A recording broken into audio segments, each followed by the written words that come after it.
si pueden ponerse de pie un momento. Es una lectura corta de la palabra.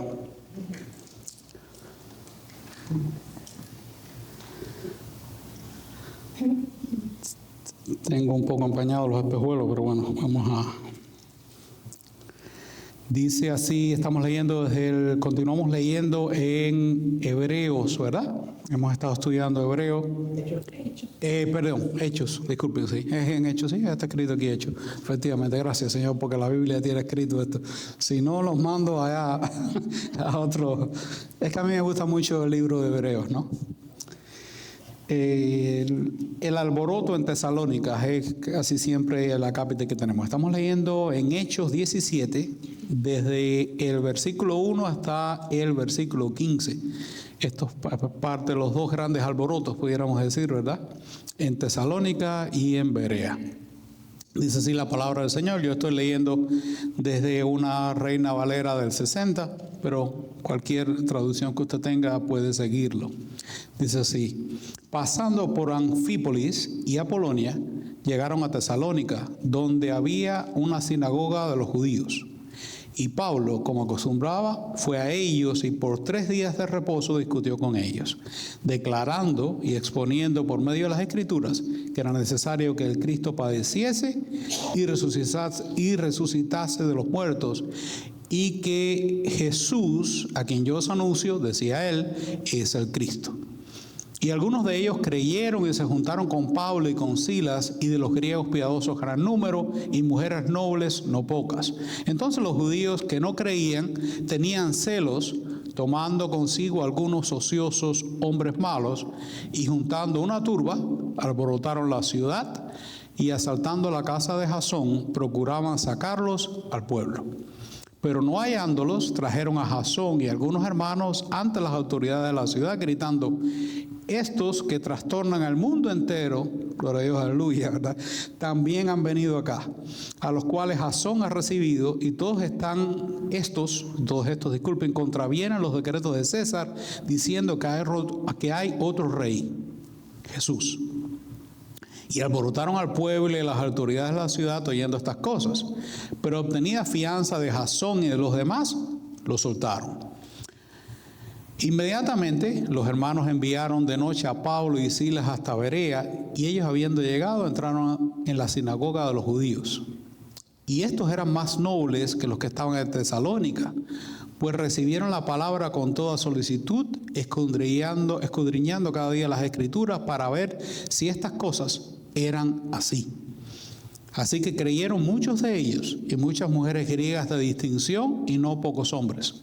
Cuando los judíos de Tesalónica supieron que también en Berea era anunciada la palabra de Dios por Pablo, fueron allá y también alborotaron a las multitudes. Pero inmediatamente los hermanos enviaron a Pablo que fuese hacia el mar, y Silas y Timoteo se quedaron allí. Y los que se habían encargado de conducir a Pablo le llevaron a Atenas, y habiendo recibido orden para Silas y Timoteo de que viniesen a él lo más pronto que pudiesen, salieron. Gracias, Señor, por tu palabra. Te pedimos, Señor, que cuando abramos las Escrituras, Señor, seamos capaces simplemente de hacer correctamente lo que Pablo hacía en estas sinagogas: discutir, redarguir, presentar la palabra, para que la palabra, como espada de 2 filos, penetre en nuestro cuerpo, llegue hasta los tuétanos y discierna las intenciones del corazón nuestro. Pero te pedimos, Señor, que la palabra que nosotros hablemos en este día no regrese a ti vacía, la palabra nunca lo hace, sino que sea prosperada para aquello para lo que tú la enviaste, Señor. Como lluvia que haga verdaderamente florecer las sequedades de verano, y que en nuestros corazones more siempre como bálsamo, sellando heridas, o cuando es necesario, cortando y quitando de nosotros, apartando definitivamente los pecados, las faltas, las obras de las tinieblas que pudieran estar anidadas allí aún. En el nombre de Jesús, ayúdanos. Amén. Pueden sentarse, mis hermanas y hermanos, visitas, amigos. Cuando Un hermano, pastor muy famoso, estaba en la escuela. Él se llama Woody Bauckham, o Bauckham, algo así, es difícil. Mi hermano Dani, está mirando a Dani, que es más anglófono que yo, ¿verdad? Lo sabe decir mejor. Él estaba en el college, en la universidad. Él estaba en el equipo de fútbol. Entonces, un hermano de allí, de este lugar, él pensaba que él era cristiano. Y entonces un día se le acercó en el vestidor, de uno se cambia de ropa, se pone, en el caso de los jugadores de fútbol, ¿verdad? Todas estas protecciones y todo esto. Y le dijo, a mí me dijeron que tú eras cristiano. Y por eso yo quiero hablar contigo. Y él le dijo, no, yo no soy cristiano. Le dijo, bueno, entonces, de todos modos vamos a hablar. Y empezó verdaderamente a hablar con él, a exponerle la palabra y verdaderamente de una manera apologética, ¿verdad?, abordar la palabra. Una de las fuentes que él siempre recuerda, él escribió un libro que se llama Apologética Exposicional, probablemente traduciéndolo al español.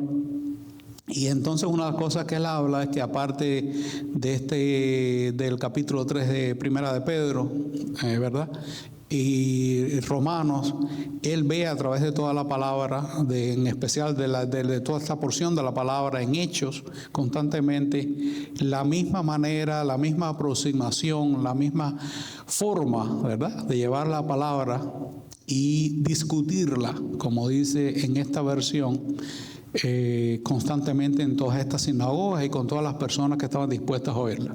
Uno de los puntos que nuestro hermano Bauckham siempre trae a colación es el hecho de que la apologética, esta capacidad de hablar y discutir, discernir en las escrituras junto con una persona, no para que nosotros seamos los más inteligentones ni las personas que sepamos más, sino verdaderamente para redarguir e instruir en justicia a través de la palabra a los demás.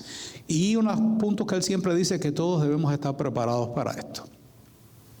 Nosotros estamos aquí ante Hechos, este libro de los Hechos, esta porción del libro de Hechos. En primer lugar, una de las cosas que nosotros a veces se nos va de la mente es el hecho de que Hechos es precisamente una historia. Lucas no es un teólogo, Lucas está contando una historia, está contando las cosas tal y como fueron. Y muchas veces él no nos da muchos detalles. Y nosotros creo que no debemos darnos atribuciones excesivas al respecto. Pero cuando miramos en Hechos, una de las cosas más bonitas que tenemos es que no hace falta incluso a menudo la arqueología bíblica para demostrar que esto es verdad. Todos estos lugares existen, mis hermanos. Usted hoy en día puede llegar a Filipos y bajar y llega a Tesalónica, se llama Tesaloniki en griego, y visitar Tesalónica, está todavía allí a la orilla del mar. Usted puede seguir bajando por la costa, llegar a Berea, usted puede tomar un barco y llegar a Atenas, Corinto, todas estas ciudades existen, ¿verdad? Incluso esta misma vía, la vía por la que ellos anduvieron, que se llama la vía Egnatia, todavía existe hasta el día de hoy. Cuando nosotros estamos leyendo, si usted empezara a leer Hechos desde aquí, usted llega y dice en el 17, pasando por Anfípolis y Apolonia, llegaron a Tesalónica donde había una sinagoga de los judíos. Versículo 1, y usted dice, wow, esta gente estaba de turismo. Pablo va disfrutando su camino por este lugar tan bonito, y si usted lo llevara en un autobús hoy, porque estamos hablando de una distancia, son como unos 150 kilómetros de distancia, ¿verdad? Usted lo puede hacer en un día y le sobra tiempo. En aquella época, aún a caballo, probablemente al menos 3 días le llevaron. ¿Y qué? Recordemos que estos hermanos todavía debían estar dolidos del azote que le dieron con varas. O sea, imagínense que aunque fueran a caballo, Pablo debía estar, esas nalgas de Pablo, las posaderas deberían dolerle y todo el resto del cuerpo, ¿verdad?, de la golpiza que les habían dado. Pero nosotros, pasando por esto por alto, Pablo lo primero que hace es ir precisamente a través de esta carretera romana tan importante, llegar a Tesalónica era el deseo de Pablo. Tesalónica era precisamente la capital de esta región de Macedonia, una ciudad muy importante, y Tesalónica era una ciudad libre.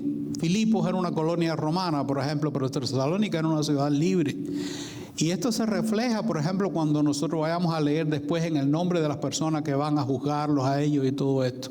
¿Por qué Tesalónica era libre? Bueno, Tesalónica era libre porque en la Segunda Guerra Civil Romana, Tesalónica apoyó a Marco Antonio y Octaviano, que después se llamó Augusto, el emperador Augusto, contra Casio y Bruto. Y entonces al ganar esta facción, que fue la facción vencedora, ¿verdad?, por su libertad le dieron el título de ciudad libre en el 42 antes de Cristo, ¿verdad? Tendría probablemente como unos 200,000 habitantes y dominaba el gobierno y el comercio macedónico, o macedonio, como prefiera. Tesalónica atraía diversos grupos de personas, incluyendo un importante contingente judío. Pablo parece haber considerado que Tesalónica era un lugar importante y estratégico para la difusión del evangelio por toda la península de los Balcanes. Cuando nosotros pecamos a menudo, por cierto, en cuanto a crecimiento y plantación de iglesias, o ser extremadamente espirituales, no, nosotros vamos y plantamos donde sea a el otro, al hiperorganizado. Nosotros creo que una lección que podemos aprender de nuestro hermano Pablo es el hecho de que él hacía las cosas de una manera sistemática y consecutiva, y que él tenía en cuenta el mover del Espíritu. El Espíritu le impidió entrar a ciertos y determinados sitios y él fue para otro lugar, ¿verdad? Y al mismo tiempo él pensaba, porque precisamente él pasó por dos ciudades que eran también importantes, como Anfípolis y Apolonia, no sabemos exactamente por qué, y llegó hasta Tesalónica, probablemente de una manera estratégica, ¿no?, pensando en la expansión del evangelio. Él escribe en 1 Tesalonicenses, del 1, de 7 al 8, habéis sido ejemplo a todos los de Macedonia y de Acaya que han creído, porque partiendo de vosotros ha sido divulgada la palabra del Señor, no solo en Macedonia y en Acaya, sino también en todo lugar. Vuestra fe en Dios se ha extendido. Por tanto, aunque con dolor y todas estas cosas, ellos se esforzaron para llegar a este lugar que quedaba a una distancia buena de Filipos, y allí precisamente lo primero que hizo fue ir a una sinagoga.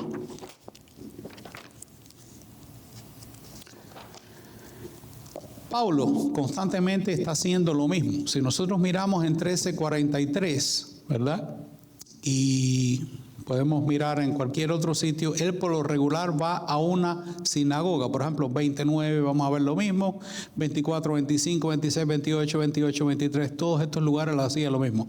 El fundamento de las presentaciones del evangelio en Tesalónica, en Atenas, en Corinto, en Éfeso, era siempre el mismo. Él iba primeramente a los judíos, ¿verdad? Esto podemos decir lo que era la política de él, ¿verdad?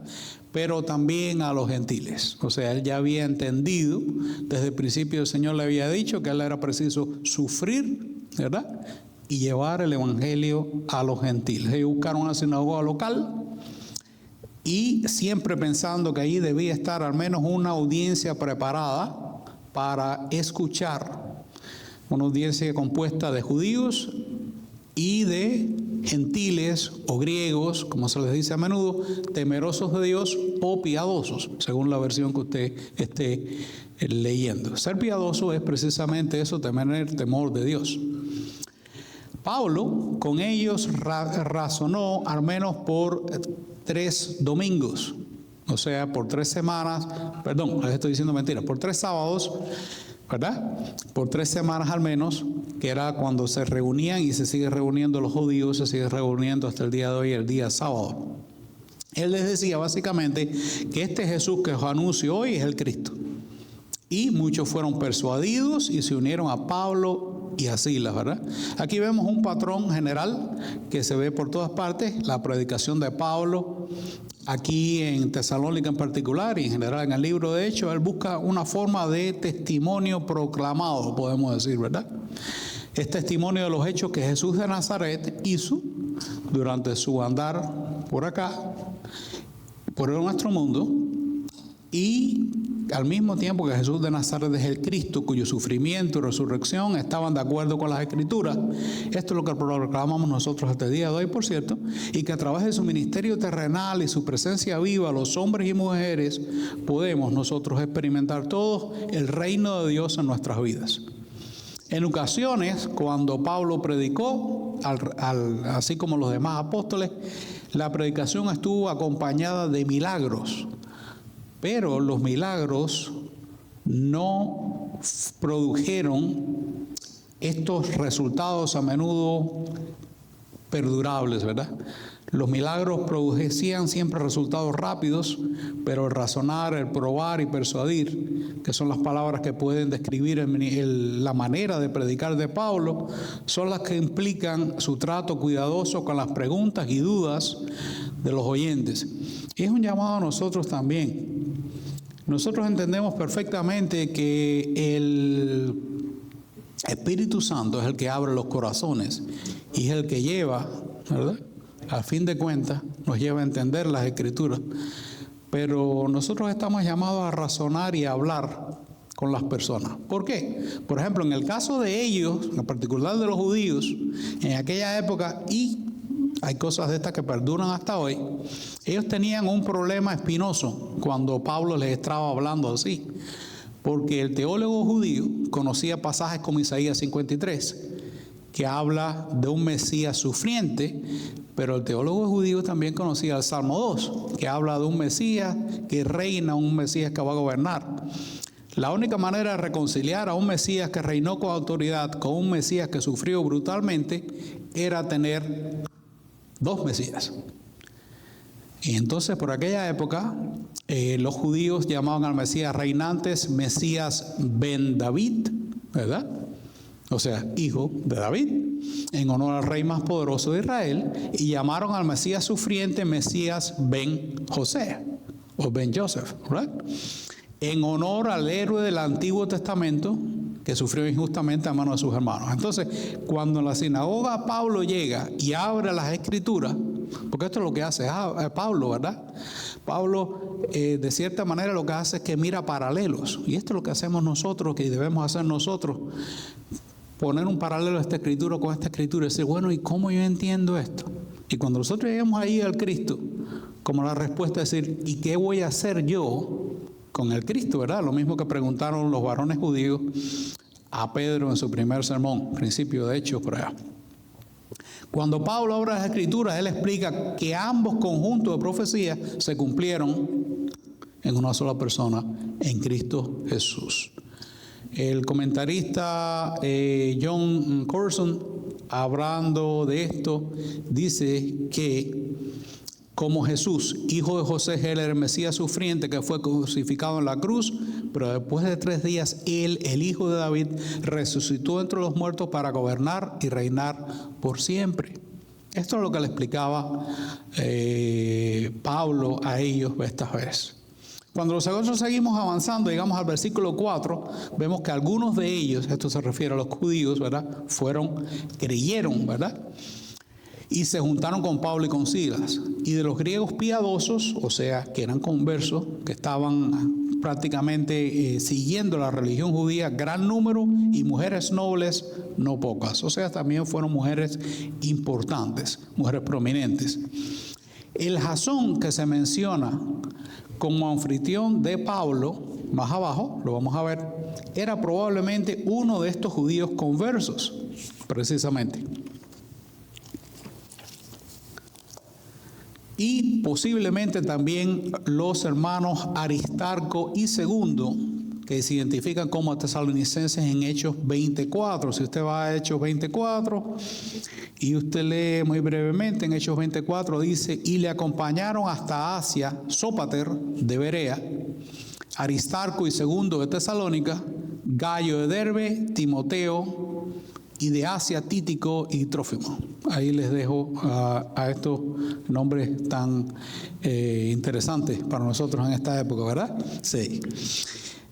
Pasando en el 5 y el 7 se nos dice que los judíos que no creían, teniendo celos, tomaron consigo algunos ociosos, gente del mercado, personas que andaban por ahí, maleantes, etcétera, hombres malos, y juntando una turba, una multitud, alborotaron la ciudad y asaltaron la casa de Jasón, procuraban sacarlos al pueblo. O sea, estaban buscando a nada más y nada menos que a Pablo y a Silas y a todos los que estaban con ellos, ¿verdad?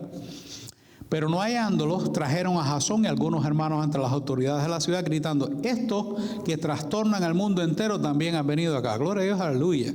Ellos verdaderamente son lo que están haciendo, trastornando al mundo entero, ¿verdad? La proclamación del evangelio no deja tranquilo al mundo. Las personas o lo aceptan y se alegran, ¿verdad?, o se ponen tristes extremadamente y luchan contra el evangelio. Así debe ser la proclamación correcta. Ellos provocan este motín, querían llevar a Pablo y Silas ante la asamblea de ciudadanos y a los politarcas, que era el nombre de los gobernantes en este sitio, bajo la acusación de perturbar la pax romana, o sea, la paz de los romanos, porque estaban incitando a la rebelión. El punto al que ellos van a poner es que ellos se estaban oponiendo al rey, se estaban oponiendo al César, ¿verdad? Pero cuando ellos llegan y no encuentran a los prisioneros, no encuentran a la gente que estaban buscando, los cuales ellos querían tomar como prisioneros, porque Jasón y los otros al parecer se enteraron de lo que venía y le dijeron: partan, váyanse de aquí. Ellos arrastran a Jasón y algunos otros hermanos cristianos que estaban ahí ante los politarcas. Jasón, cuando lo traen delante de la asamblea de ciudadanos y los politarcas y toda esta gente sabían que habían ocurrido problemas en la comunidad judía en Roma. Había ocurrido un edicto de Claudio. Ya en nuestra era, en el 49, el 50, por ahí, Claudio sacó un edicto de que todos los judíos debían abandonar Roma, y por eso es que nosotros, cuando pasemos a leer después, vamos a leer de alguna gente que venían del Ponto, pero que se habían mudado y estaban viviendo ahora en otros sitios. Todos estos judíos habían tenido que irse. Además de esa acusación de que los misioneros proclamaban otro rey, probablemente usaron la mención del reino de Dios, que Pablo usó también en otros lugares. Por ejemplo, aquí mismo en Hechos 14, 22. Todo esto probablemente fue usado por ellos para usar esta acusación, ¿verdad?, de que ellos pretendían decir que el César no era el rey, que César no era el emperador, que ellos estaban removiendo todo aquello. Dicho sea de paso, esto es correcto, en cierta manera, ¿verdad? El César no es el rey es nuestro Señor Jesucristo, el verdadero Rey de Reyes y Señor de Señores. Ahora bien, cuando nosotros seguimos 8 y 9, rápidamente, ellos alborotaron al pueblo y las autoridades de la ciudad oyendo estas cosas, pero obtenida fianza de Jasón y de los demás los soltaron. ¿Qué significa esta fianza de Jasón y de los demás? Esta fianza no solamente implicaba que Jasón y los que estaban con Jasón ahí, los miembros de su casa, las personas que habían sido capturadas, etcétera, iban a pagar dinero, sino que ellos se comprometían a que Pablo y Silas no se iban a aparecer más por aquellos contornos, ¿verdad? Esto está ahí en todo esto implicado. Pablo y Silas tuvieron que abandonar Tesalónica inmediatamente, y sus amigos se comprometían a que no regresarían, al menos durante el mandato de esos politarcas que estaban allí en acción, ¿verdad? Cuando Pablo le escribe a los tesalonicenses, esto pudiera ser una de las pruebas que tenemos de esto, ¿no? Él habla muchas veces que deseaba visitarlos nuevamente, pero que no podía porque Satanás se lo impedía. Primera Tesalonicenses 2:18. Probablemente Pablo tenía todavía en mente el hecho de que se había depositado una fianza que aseguraba que él no iba a regresar. Porque si él regresaba, entonces tomaban presos aquellos, ¿verdad? Y por lo tanto tenía, por así decirlo, las manos atadas para regresar. Aunque él no pudo, esto no detuvo ni la difusión del evangelio ni la posición de los judíos. Primera Tesalonicenses 1, 2, 10, por ejemplo, pueden leer: en medio de todas sus persecuciones y dificultades, los cristianos de Tesalónica fueron tremendamente importantes para la expansión del evangelio. Ahora bien, los hermanos agarran y toman a Pablo y Silas y los envían de noche hasta Berea. Berea era una ciudad que quedaba más abajo, siguiendo, si miran en el mapa, para acá, así, bajando por la costa griega. Entonces, una vez que ellos llegan allí, entraron en la sinagoga de los judíos. Fíjense que una de las cosas que uno llega y dice, bueno, si esto no funcionó, ¿qué hago yo la próxima vez? Yo haré una cosa diferente, ¿verdad? Si no funcionó la predicación en este lugar, ¿qué es lo que voy a hacer? Bueno, pues voy a predicar por la televisión. Y si el programa de la televisión no funciona por la mañana, lo voy a cambiar para por la noche. Sin embargo, nuestros hermanos Pablo y Silas, en aquella época, los misioneros de aquella época, ellos simplemente persistían en lo mismo que sabían hacer, vez tras vez. En esto hay una lección, pienso, para nosotros, ¿verdad? Cuando ellos llegan ahí, lo primero que hacen es ir allí en Berea a la predicación. Lucas dio a los judíos de Berea, cuando escribe Hechos, una fama eterna, ¿verdad? Eternamente ellos van a ser conocidos como más nobles que los judíos de Tesalónica. Y hoy en día una de las cosas que nosotros decimos como los bereanos, ¿verdad? Nosotros le decimos a las personas que deben ser como los bereanos, personas que seamos capaces de abrir las escrituras y contrastarlas. Muchos predicadores les gusta e incluso diría que les dicen a las personas, los estimulan a las personas, ¿verdad? Para que tengan la Biblia abierta en lo que se está predicando. Y yo no es que sea de Berea, pero una de las cosas que a mí me gusta hacer es, yo tengo mi Biblia y por lo regular cuando yo estoy oyendo, yo estoy tomando nota, o en una libreta de notas o en la Biblia, y casi siempre me gusta de esta manera como interactuar, ¿verdad? Con la persona que está predicando. Yo no lo voy a interrumpir, pero yo voy tomando mis notas y voy comparando y pensando en cómo estas cosas van siendo. Y creo que es una cosa muy buena. En lugar de ellos ponerse por consideraciones políticas y culturales, porque una de las cosas que nosotros podemos decir es que probablemente los judíos que no creían de allá en Tesalónica, ellos se pusieron bravos no solamente por celos de que el ministerio de Pablo y Silas era un ministerio próspero, un ministerio distinto, sino por el hecho que se le iban a ir sus prosélitos y ellos iban a tener probablemente pérdidas económicas, ¿verdad? Estos bereanos, por otra parte, se dedicaron no solamente a atender y discutir con Pablo durante los días de visita de Pablo ahí, sino que, ¿qué se nos dice ahí a nosotros? Nosotros aquí se nos dice, ¿verdad? Recibieron la palabra con toda solicitud. Estamos en el versículo 11 del capítulo 17 de Hechos, escudriñando cada día las Escrituras para ver si estas cosas eran así. ¿Cuándo escudriñaban ellos las Escrituras? ¿Una vez por semana? No, ellos escudriñaban sus Escrituras diariamente. Tenían interés, estaban en eso, ¿verdad? Entre estos probablemente se encontraba nuestro amigo Sópater, muy querido, a quien se identifica en el 24 como de Berea, ¿verdad? Los creyentes de Berea se incluían no solo un número de mujeres griegas prominentes, sino también muchos hombres griegos, es decir, no solo conversos de entre los gentiles, temerosos de Dios, sino también conversos que eran gentiles paganos, que nunca habían entrado a una sinagoga, ¿verdad? Cuando los judíos de Tesalónica se enteran que se está predicando la palabra de Dios en Berea, lo primero que hacen es enviar una delegación allá para provocar la misma oposición que en Tesalónica. Teniendo en cuenta que Tesalónica era la capital provincial, esto pudiera ser como, por ejemplo, si desde Santa Clara, mirando acá a mis hermanos santaclareños, ¿verdad?, se enviara una delegación provincial a Placeta a poner en orden algo, ¿verdad? Por supuesto que esta delegación tiene más potestad, ¿verdad?, al venir de este lugar que es donde estaba toda la jefatura del gobierno, y llegaron con esta tremenda autoridad, y en cuanto cayeron allí, pues fueron allá y alborotaron a las multitudes. Pero los hermanos que ya estaban sobre aviso decidieron que se fueran Pablo y sus compañeros. Los bereanos actuaron inmediatamente. Probablemente hay quien dice que simulando que los iban a mandar por mar, ¿no? Los mandaron que se fueran a la dirección al mar.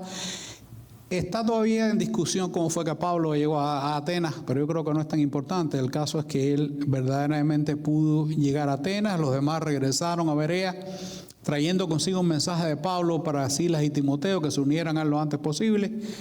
Y aquí termina esta porción de las Escrituras. ¿Qué nosotros podemos sacar de acá? Bueno, nosotros podemos sacar de acá muchas cosas muy sencillas. En primer lugar, nosotros podemos ver claramente, yo diría lo principal, en el ministerio de Pablo, que la clave para abrir las Escrituras es siempre buscar, hablar y centrarse en la persona de Jesucristo. Nosotros, una de las claves teológicas, unas claves homiléticas, etcétera, que nosotros tenemos en esta época para entender las Escrituras, precisamente nosotros entendemos, miramos las Escrituras, y si nosotros perdemos de vista a Jesús, que están apuntando en el Antiguo Testamento, que en el Nuevo Testamento, en los 4 testamentos que tenemos, ¿verdad? De Mateo, Marcos, Lucas y Juan se nos describe la acción de Jesús entre nosotros. En Hechos, la continuación de la acción a través de los apóstoles. En las cartas se nos explica muchas cosas, ¿verdad? Y en Apocalipsis se nos explica y se nos dice, se nos llama, se nos exhorta, se nos instruye de lo que va a venir. Nosotros no entendemos la Biblia. La unión dorada, ¿verdad? El hilo dorado que pasa a través de todo esto es precisamente nuestro Señor Jesucristo. Y ya sea que nosotros estamos hablando con los vecinos, enseñando en un estudio bíblico, la clave para abrir el corazón de las personas es buscar primeramente no los principios de paternidad, los métodos de comunión conyugal, sino a Jesucristo. Nosotros no, cuando nos vamos de ahí, nosotros nos vamos a ir a cualquier cosa. Yo creo que los hermanos del Evangelio de la Prosperidad se han ido tan lejos porque ellos empezaron a buscar. No, yo lo que quiero es darle a la gente lo que a la gente le hace falta. Hermanas y hermanos, a nosotros nos hace falta darnos a todos nosotros, alimentarnos nosotros primeramente con Jesucristo y alimentar a todos los que nos rodean, a las personas que nos vayan, se nos pongan por delante de Jesucristo. Nuestra fe no está en una filosofía, nuestra fe no está en principios, nuestra fe está en una persona, en Jesucristo. Nosotros seremos buenos estudiantes, maestros de la Biblia, si aprendemos esta razón, esta sencilla lección. Habla de Jesús, busca a Jesús, porque Él es la clave para abrir las Escrituras. Incidentalmente, creo que eso era lo que yo puse de título, pero se me olvidó decírselo. No es importante de todos modos. Puntos de aplicación que nosotros nos podemos llevar para la casa. Yo creo que el primero y más importante es que Jesús es la clave para abrir las Escrituras. Esto es lo que hacía Pablo en todas estas ocasiones. Hablar de Jesús, buscar a Jesús. Segundo, hay otro punto que nosotros podemos ver acá, es que aunque los milagros en otras ocasiones, que acá no se menciona ninguno, puede que hayan ocurrido, pero no se menciona, aunque los milagros produjeron resultados rápidos, el razonar, el probar, persuadir, en una palabra, la predicación fiel y perseverante es lo que trae resultados perdurables en el ministerio cristiano. Nosotros tenemos testimonio de esto, ¿por qué? Porque solamente refiriéndonos a Tesalónica tenemos al menos un par de cartas escritas a los tesalonicenses, ¿verdad? Toda la acción que tuvo Pablo en esta zona está documentada también en las cartas que él escribió posteriormente a las iglesias plantadas acá, que dieron frutos tremendos. Finalmente, yo creo que para todos nosotros hay una cosa que debemos recordar y que yo recuerdo precisamente, mira, las casualidades de la vida, que no son casuales. Yo recuerdo, me parece que el hermano Asiel una vez me dijo que el hecho de entender, y muchas otras personas lo dicen, el hecho de entender que a nosotros nos toca la predicación, y el hecho de entender incluso en este caso que cuando la predicación fue llevada a cabo por los apóstoles, no siempre tuvo y no siempre va a tener éxito. A nosotros nos toca predicar, ¿verdad? Y para nosotros debe ser como una especie de acicate todo lo otro, el saber que es Jesús de quien estamos hablando, es a Él el que estamos buscando, a Él es el que exponemos, de Él es el que nosotros dependemos, pero al mismo tiempo nosotros estamos llamados a predicar aún así, ¿verdad? Aún sabiendo en el hecho de que va a haber personas que no la van a recibir. en el mismo grupo de personas, la misma familia. La predicación no siempre tuvo éxito, incluso cuando el gran misionero Pablo predicaba, el gran teólogo Pablo predicaba. Y aún así él predicó y murió por lo que predicó. Oremos. Padre Santo, nosotros te pedimos en este día que esta pequeña porción de la palabra predicada brevemente, Señor, sea una porción que anide en nuestros corazones, que nos exhorte a regresar en primer lugar a las Escrituras, a meditarlas, a triturarlas, Señor, a desmenuzarlas, a asimilarlas, a hacerlas nuestro alimento, ¿verdad? Un verdadero alimento espiritual, como los bereanos. A ser nobles, Señor, y escuchar todo y retener lo bueno. Que al mismo tiempo seamos personas que estemos dispuestas a contrastar cualquier cosa que se nos diga, cualquier nueva idea con las Escrituras.